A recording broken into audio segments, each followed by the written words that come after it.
Everyone, welcome to virtual classroom of e learning simplified. इस video में हम ISLM model को डिस्कस करेंगे। आईएसएलएम मॉडल को जॉन हिक्स ने दिया था 1937 में और फिर उसके बाद में एल्विन हेंसन ने उस मॉडल को एक्सटेंड किया था। इन दोनों economists John Hicks and Alvin Hansen के नाम पे आईएसएलएम मॉडल को हिक्स एंड हेंसन मॉडल भी कहा जाता है। आईएसएलएम मॉडल में I stands for investment in the economy and S stands for savings in the economy. IS curve में इन्वेस्टमेंट एंड सेविंग्स इक्विलिब्रियम में होते हैं। आईएसएलएम मॉडल में L stands for liquidity preference in the economy and M stands for money supply in the economy. सबसे पहले IS-LM model की usefulness देखते हैं। आईएसएलएम मॉडल में हम इंटरेस्ट रेट एंड इनकम की उन वैल्यूज को आइडेंटिफाई करते हैं जो commodity market and money market दोनों को साइमल्टेनियसली इक्विलिब्रेट करते हो।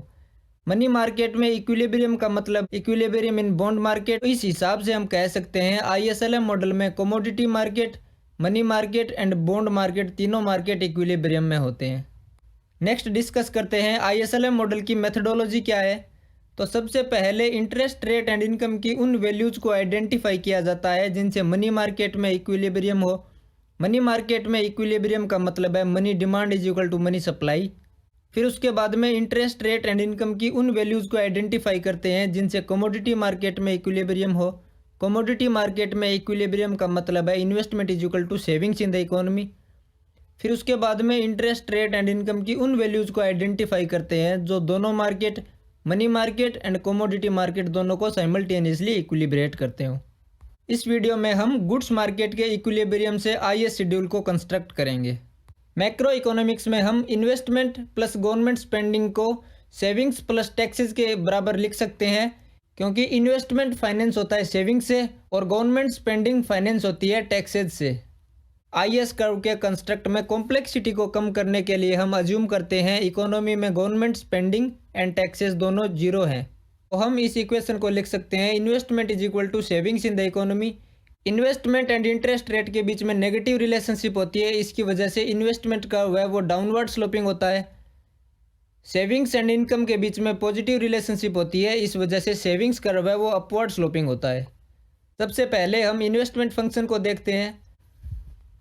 एक्स एक्सिस पे ओवरऑल इन्वेस्टमेंट को दिखाया गया है इकोनॉमी में। वाई एक्सिस पे इंटरेस्ट रेट है जिसको आर से डिनोट किया गया है। जब इकोनॉमी में इंटरेस्ट रेट का लेवल R0 है उस टाइम पे इन्वेस्टमेंट I0 है। फिर उसके बाद में हम अज्यूम करते हैं इंटरेस्ट रेट R0 से इंक्रीज होकर R1 हो गई है। इन्वेस्टमेंट एंड इंटरेस्ट रेट के बीच में नेगेटिव रिलेशनशिप होने की वजह से इन्वेस्टमेंट है वो I0 से रिड्यूस होकर I1 हो गया है। इंटरेस्ट रेट में फर्दर इंक्रीमेंट R1 से R2 होने पर इन्वेस्टमेंट I1 से I2 रिड्यूस हो जाएगा। इंटरेस्ट रेट एंड इन्वेस्टमेंट के combination R0 I0, R1 I1, R2 I2 से हमें इन्वेस्टमेंट कर्व मिलेगा इकोनॉमी में। इस इन्वेस्टमेंट शेड्यूल को ध्यान में रखते हुए हम सेविंग शेड्यूल को डिराइव करेंगे। एक्स एक्सिस शो कर रही है लेवल ऑफ इनकम जिसे वाई से डिनोट किया गया है और वाई एक्सिस पे सेविंग्स है जिसको एस से डिनोट किया गया है।